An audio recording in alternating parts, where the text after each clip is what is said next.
شاعر کہتا ہے جہاں میں اس قدر ہلچل مچی آقا کی آمد سے، جہاں میں اس قدر ہلچل مچی آقا کی آمد سے، زمین کفر تھر تھر کانپ اٹھی آقا کی آمد سے، زمین کفر تھر تھر کانپ اٹھی آقا کی آمد سے، کروں تخصیص کیوں جن و بشر شمس و قمر کی میں، کروں تخصیص کیوں جن و بشر شمس و قمر کی میں، ملی سارے زمانے کو خوشی آقا کی آمد سے، ملی سارے زمانے کو خوشی آقا کی آمد سے، نہ کیوں پھر ان کی آمد پر منائے ہم بھی خوشیاں، نہ کیوں پھر ان کی آمد پر منائے ہم بھی خوشیاں،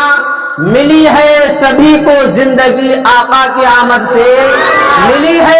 ملی ہے سبھی کو زندگی آقا کی آمد سے، آقا کی آمد سے۔ حضرات محترم، آئیے سب سے پہلے اس بارگاہ مرتبت میں آسمان جن کا منتظر تھا،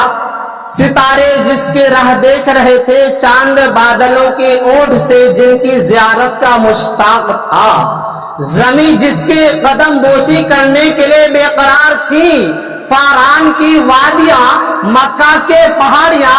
مدینے کے نخلستان، طائف کے گلستان، جن کے رخ زیبا کے نظارے کے لیے بے چین تھے، وہ نبی نبیوں کا سردار، وہ رسول رسولوں کا امام، وہ بشر سید البشر جناب محمد رسول اللہ صلی اللہ تعالی علیہ وسلم کے دربار گوہر بار میں درود پاک پڑھیں۔ اللہم صلی علی سیدنا مولانا محمد بارک وسلم، صلاۃ و سلام علیک یا رسول اللہ، صلاۃ و سلام علیک یا حبیب اللہ صلی اللہ تعالی علیہ وسلم۔ حضرات محترم، خطبہ مسنونہ کے بعد کلام مقدسہ کی ایک مشہور و معروف اور چھوٹی سی آیت کریمہ کو تلاوت کرنے کا شرف حاصل کیا ہے۔ رب تبارک و تعالی کا فرمان عالی شان ہے، وَمَا أَرْسَلْنَاكَ إِلَّا رَحْمَةً لِّلْعَالَمِينَ، جس کا مفہوم معنی یہ ہے کہ اے محبوب، ہم نے آپ کو سارے جہان کے لیے رحمت بنا کر بھیجا، ہم نے آپ کو سارے جہان کے لیے رحمت بنا کر بھیجا ہے،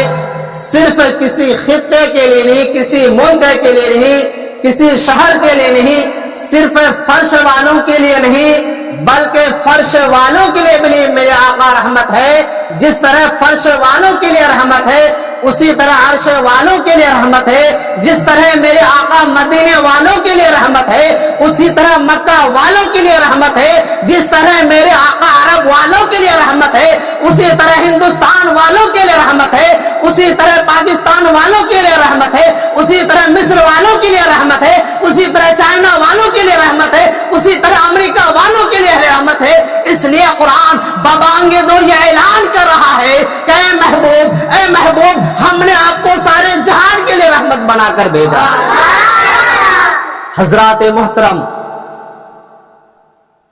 آج آپ کو میں آقا کریم صلی اللہ تعالی علیہ وسلم کی اس نور بابرکت سے باخبر کرانا چاہتا ہوں۔ حدیث پاک میں آتا ہے کہ حضرت کعب الاحبار رضی اللہ تعالی عنہ فرماتے ہیں، جو صحابہ کرام نے آقا کریم صلی اللہ تعالی علیہ وسلم سے سوال کیا، عرض کیا، پوچھا، یا رسول اللہ صلی اللہ تعالی علیہ وسلم، آپ کب سے شرف نبوت سے سرفراز کر چکے تھے؟ آپ کب سے شرف نبوت سے سرفراز کر چکے تھے؟ کب پیدا ہوئے تھے؟ نہیں، کب سے شرف نبوت سے، یعنی کب سے آپ کو نبوت حاصل ہے؟ تو اللہ کے رسول صلی اللہ تعالی علیہ وسلم نے ارشاد فرمایا کہ اللہ تبارک و تعالی نے جب زمین کو پیدا فرمایا اور ساتوں آسمان کا قصد کیا، پھر حضرت آدم کی جو قلب کو بنایا اور اس میں روح پھونکی، جب آدم علیہ السلام نے جب ان پر اللہ تبارک و تعالیٰ نے روح پھونکنے کے بعد جان آئی آدم علیہ السلام کے قالب میں، تو سب سے پہلے عرش پر دیکھا تو عرش کے پائے پر لکھا تھا لا الہ الا اللہ محمد رسول اللہ خاتم الانبیاء صلی اللہ تعالی علیہ وسلم۔ آپ ذرا غور کریں میرے نبی کی عمر کو، اور اللہ تعالیٰ نے کب میرے نبی کی نبوت کو سرفراز فرمایا۔ یہیں تک محدود نہیں ہے، بلکہ خود اللہ کے رسول صلی اللہ تعالی علیہ وسلم نے ارشاد فرمایا کہ اللہ تبارک و تعالی نے جب حضرت آدم کے قالب میں روح پھونکی اور حضرت آدم جنت میں اکیلا پن محسوس کیے، تو اللہ تبارک و تعالی نے حضرت آدم کی بائیں پسلی سے حضرت حوا کو پیدا فرمایا، اور جب حوا کو پیدا فرمایا تو آدم چاہا کہ میں حوا کو چوموں، حوا پر کچھ ہاتھ لگاؤں، تو بارگاہ خداوندی سے آواز آئی اے آدم ابھی تم ہاتھ نہیں لگا سکتے۔ فرمایا مولا تو نے حوا کو میرے لیے بنایا، پھر میں اس کو ہاتھ نہ لگاؤں، یہ کیسے ہو سکتا ہے؟ تو بارگاہ خداوندی سے آواز آئی اے آدم بنایا تو تمہارے لیے ہے، لیکن اس کے لیے پہلے مہر ادا کرنی ہوگی۔ فرمایا مولا میں مہر کیا ادا کروں؟ کہا میرے محبوب پر 3 مرتبہ درود پاک پر تمہاری دہن مہر ادا ہو جائے گی۔ اب بتاؤ جو لوگ اگر درود پاک سے قطرا رہے ہیں، سلام سے قطرا رہے ہیں، تو اب آپ بتائیں کہ اللہ تعالیٰ کو کتنا پسندیدہ عمل تھا اللہ کے نزدیک کہ فرمایا کہ میرے محبوب پر درود پاک پر تمہاری دین مہر ادا ہو جائے گی۔ پھر حضرت آدم اور حوا جنت میں رہنے لگے اور دونوں سے بھول ہو گئی، اور جس کی بنا پر آپ کو اور ایک کو جدہ پر اتارا گیا، دونوں کئی سال تک روتے رہے، آنسو بہاتے رہے۔ جب حضرت آدم نے میرے آقا کریم صلی اللہ تعالی علیہ وسلم کے وسیلے سے دعا مانگا کہ مولا محمد رسول اللہ صلی اللہ تعالی علیہ وسلم کے صدقے و طفیل میری غلطیوں کو معاف فرما دے، مولا میری دعا قبول فرما لے، کئی صدیوں سے میں یہاں تڑپ رہا ہوں اور حوا کہیں اور تڑپ رہی ہے، مولا مجھے ان سے ملا دے، میری خطاؤں کو معاف فرما دے۔ تو بارگاہ خداوندی سے آواز آئی اے آدم تو نے محمد رسول اللہ کو کیسے پہچانا؟ ابھی تو میں اس کو پیدا بھی نہیں کیا ہوں۔ تو حضرت آدم نے فرمایا اے رب العالمین تو نے جب میرے اندر روح پھونکی تو میں نے آسمان کی طرف نظر کی تو وہاں لکھا دیکھا جنت کے پائے میں لا الہ الا اللہ محمد رسول اللہ، تو میں سمجھ گیا کہ یقیناً جب اللہ تبارک و تعالیٰ کے ساتھ کسی کا نام ہے تو وہ خاص ہوگا اور وہ اللہ کے نزدیک سب سے محبوب بندہ ہوگا۔ اللہ تعالیٰ نے فرمایا اے آدم تو نے سچ کہا اور یہ تیری اولاد میں سے ہوں گے اور تمام انبیاء اور رسول کے سردار ہوں گے۔ اب بتائیے میرے آقا کی کب سے نبوت سرفراز فرمایا اللہ تبارک و تعالیٰ نے؟ اب دیکھیں یہاں سے جب حضرت حوا اور آدم کے درمیان جب ایک دوسرے کی ملاقات ہو گئی، آقا کریم صلی اللہ تعالی علیہ وسلم کی دعا صدقے میں جو دعا مانگی دعا قبول ہو گئی، اور اللہ تعالیٰ نے فرمایا اے آدم سن لے، اگر میں محمد کو نہ پیدا فرماتا تو نہ زمین کو بناتا، نہ آسمان کو بناتا اور نہ تجھے پیدا فرماتا۔ اب حضرت آدم اور حوا کی ملاپ ہو گئی، اب ان کے بطن سے اولاد پیدا ہونے لگے۔ اب آقا کریم صلی اللہ تعالی علیہ وسلم کی نبوت کا سلسلہ دیکھیے، ان کے ظہور کا سلسلہ دیکھیے۔ اس وقت کا یہ معمول تھا کہ حضرت حوا کے بطن سے ہمیشہ جڑواں بچے ہوتے تھے، ایک بیٹا ایک بیٹی، لیکن جب میرے آقا کریم صلی اللہ تعالی علیہ وسلم کے جد امجد کی ولادت ہوئی حضرت شیس علیہ السلام کی، تو وہ تنہا پیدا ہوئے اور آدم علیہ السلام کے تمام اولاد میں سب سے زیادہ جاہ و مرتبت والے ہوئے۔ اور پھر حضرت شیس علیہ السلام نے اپنی اولاد سے وہ وصیتیں کی۔ کون سی وصیتیں؟ جو حضرت آدم کو اللہ تبارک و تعالیٰ نے کی تھی کہ اے آدم یہ محمد تمہاری اولاد میں سے ہوں گے اور تمام انبیاء اور رسول کے سردار ہوں گے، تو حضرت شیس نے بھی اپنے اولاد کو یہ وصیت کی اور کہا میرے بیٹو سن لو، تم اپنی کسی پاک عورت ہی سے ملنا، کسی ادھر ادھر کی عورتوں سے کبھی نہ ملنا۔ تو میرے آقا کریم صلی اللہ تعالی علیہ وسلم کی نور پاک صلبوں میں منتقل ہوتا رہا۔ خود اللہ کے رسول صلی اللہ تعالی علیہ وسلم سے حضرت ابن عباس نے روایت کی، یا رسول اللہ صلی اللہ تعالی علیہ وسلم جب حضرت آدم علیہ السلام جنت میں تھے تو آپ کہاں تھے؟ تو اللہ کے رسول نے ارشاد فرمایا میں اپنے باپ آدم کے ساتھ جنت میں، جب تک وہ جنت میں رہے جنت میں رہا، اور جب ان کو دنیا میں اتار دیا گیا تو میں ان کے صلب میں دنیا میں آ گیا، اور پھر میں اپنے باپ نوح کے صلب میں صلب میں رہ کر کشتی نوح میں بھی سوار ہوا، اور پھر میں اپنے باپ ابراہیم کے صلب میں منتقل ہو گیا اور ان کے ساتھ آگ میں بھی گلزار ہو گیا، اور اسی طرح سلسلہ بر سلسلہ حضرت اسماعیل تک پہنچا، اور یہ سلسلہ اور آگے چلا، اور چلتے ہوئے اللہ تبارک و تعالی نے حضرت عبداللہ تک پہنچایا۔ حضرات محترم،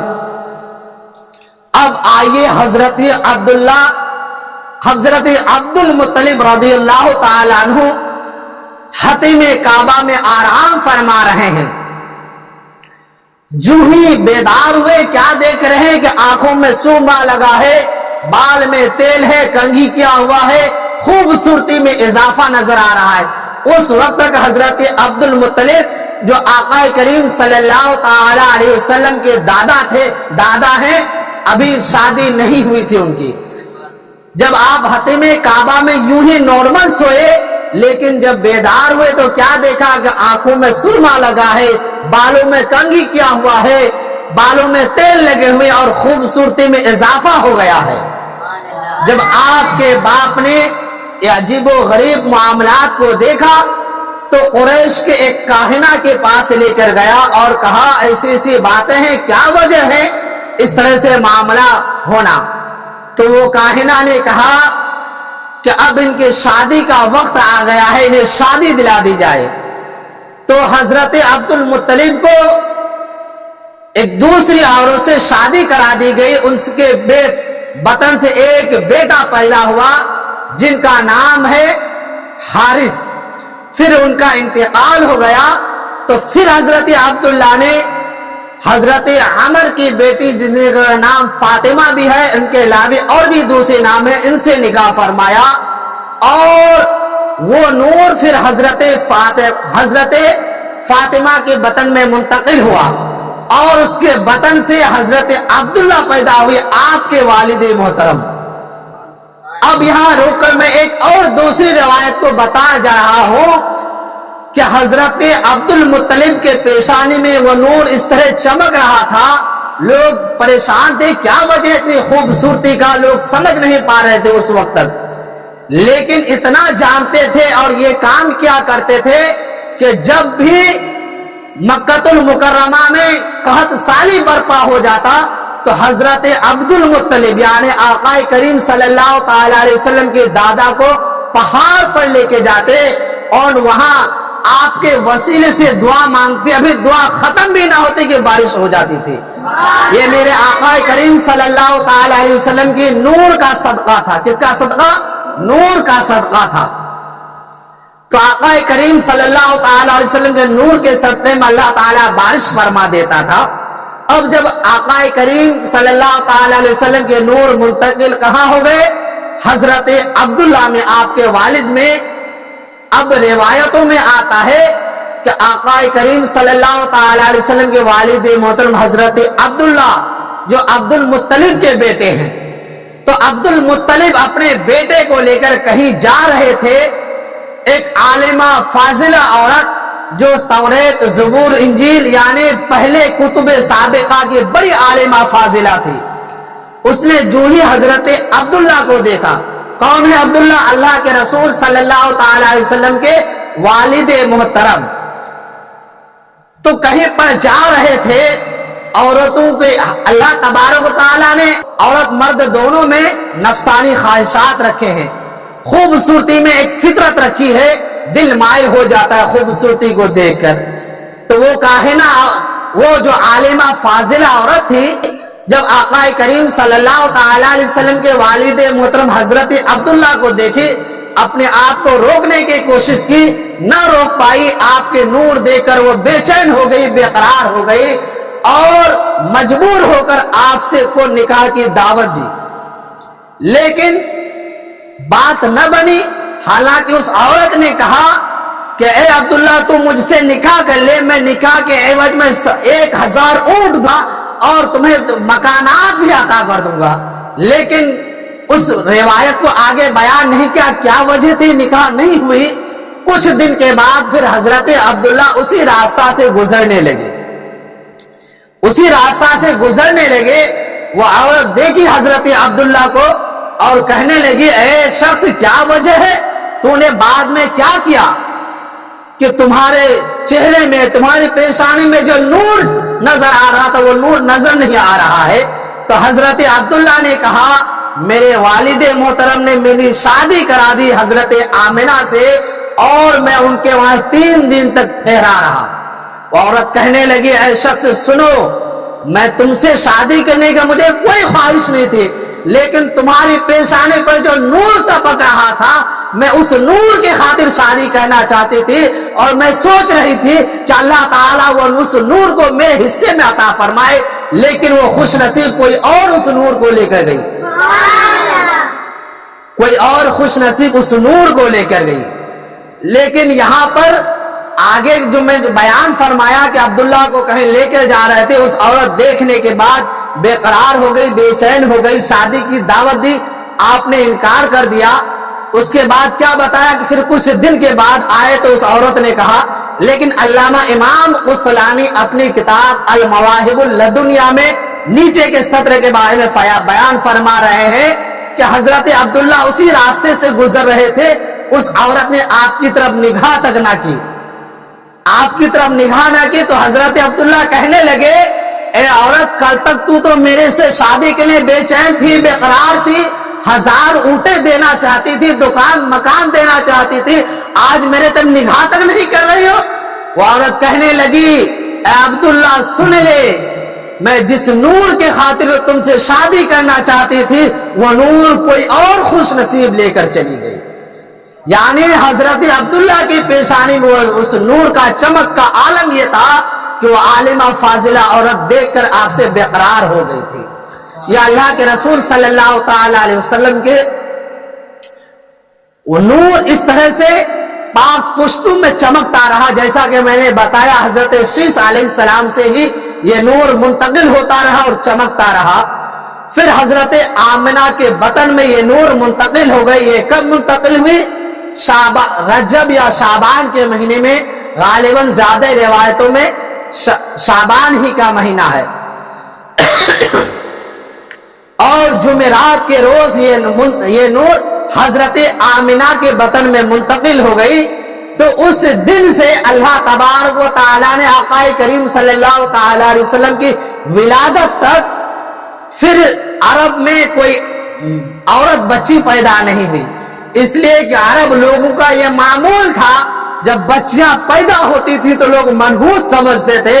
اور اس بچیوں کو زندہ درگور کر دیا جاتا تھا، دفنا دیا جاتا تھا۔ کوئی باپ اپنے بیٹی پال کر کسی کا سسر بننا گوارا نہیں کرتا تھا، اس لیے اس منحوس اسی لیے عورت بچی کو پیدا ہونا منحوس سمجھا جاتا تھا۔ تو اللہ تعالیٰ نے یہ کرم فرما دیا آقا کریم صلی اللہ تعالی علیہ وسلم کے صدقے کہ وہ سال کوئی عورت بچی ہی پیدا نہیں ہوئی، اور وہ جانور جن کے تھن سوکھ گئے تھے، جس دن سے اللہ کے رسول اپنے ماں کے پیٹ میں پڑنے لگے، اس دن سے عورتوں کے اس دن سے گائیں یعنی جانوروں کے تھن میں دودھ بڑھ گئی اور سوکھے بھی پیڑ پھل دینے لگے، اور عرب میں ایک معمول بن گیا کہ کھیتیوں میں بے شمار اناج اگنے لگے۔ آقا کریم صلی اللہ تعالی علیہ وسلم کی نور کا یہ صدقہ تھا کہ اس طرح سے خوبصورتیاں ہونے لگی. اور یہ تمام چیزیں حضرت امام علامہ امام قسطلانی نے اپنی کتاب المواہب اللدنیہ میں بیان فرمایا ہے، اور علامہ زرقانی نے شرح المواہب اللدنیہ میں بیان فرمایا ہے، علامہ بغوی نے بیان فرمایا ہے، علامہ ابن عساکر نے تاریخ دمشق میں بیان فرمایا ہے، علامہ سیوطی نے خصائل الکبریٰ میں بیان فرمایا ہے، یہاں تک کہ شیخ عبدالحق محدث دہلوی رضی اللہ تعالی عنہ اپنی کتاب مدارج النبوہ میں ان تمام واقعات کو نقل فرمایا ہے.